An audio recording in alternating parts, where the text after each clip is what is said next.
Some updated facts and figures right now. That's right. We're going to go to Cal Fire, a phoner that we have. Jim Crawford, are you on the line right now to give us the latest information on what's going on with the firefight? Good afternoon. I do not have a lot of detailed information about what's going on, other than we have been extremely busy with not only initial attack fires, but continuing to support the fire within the Sonoma County area. Where we were just reporting from Katie Nielsen, showing us how firefighters were able to get into that one particular neighborhood in Windsor. Are they facing other similar situations where there are these spot fires they have to attack on top of the larger issues? We continue to have steady winds all day long, although we have seen a little bit of a drop in some areas of the wind this afternoon. And I agree, the idea of early evacuation to remove people that could possibly be in danger is a big help to be able to allow access for firefighters to address defensible space, to do structure protection, and be able to evaluate areas and have access. Jim, since the winds are, heading out of the north and pushing all of this south, how much danger is Santa Rosa in at this hour from your perspective? And we have been, I'll just go back, we've been extremely busy within the Santa Clara unit, basically the South Bay and the East Bay today. We've had a half a dozen fires either that have been on state responsibility area for Cal Fire or Contra Costa County Fire. We've worked in unified command with several different agencies today, just dealing, pretty much I've been addressing new incidents that have occurred today. Probably no less than 8 since midnight. Each of them have been extended and had augmented resources. In the case of the Sky incident, we had over 300 firefighters attached to that to be able to bring that under control today.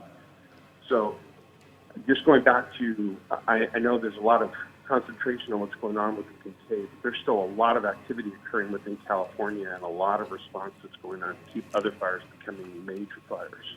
Absolutely. We've been seeing that just in other areas of the Bay Area as well, with fires in Lafayette and in Crockett and Vallejo as well. Are you able to give us a sense, though, with the Kincade Fire, acreage and containment, if people are wondering just if we have a little bit more handle on this, or are we still kind of having that defensive mode right now? And again, I don't have any updated information on the Kincade Fire because I'm assigned within the South and East Bay working on fires that are there. I can tell you about fires in the East Bay, but I don't have a lot of intel today on what's going on in Kincade as far as acreage and containment. Absolutely.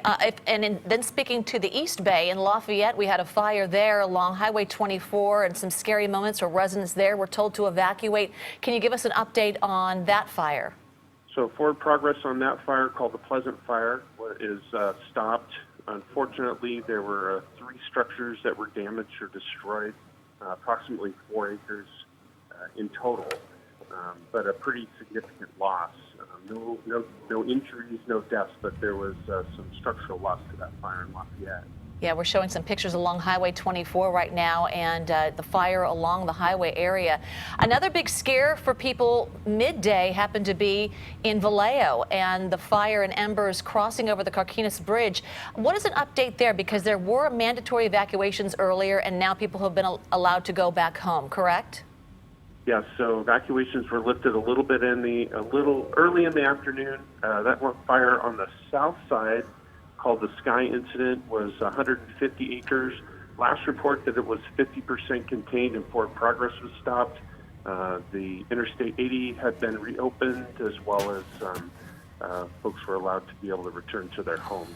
Okay, so it sounds... Glencoe was on the north side. That was in Vallejo. That fire was approximately 140 acres, and the forward progress on that fire is stopped as well. All right, that's Jim Crawford. Jim, we appreciate the updates. It sounds like the fires in the immediate Bay Area have been taken care of, but the big one, the Kincade Fire, we're still going to await details. Cal Fire is going to have a press conference after 6 o'clock tonight. We'll bring it to you live. Jim, thanks very much.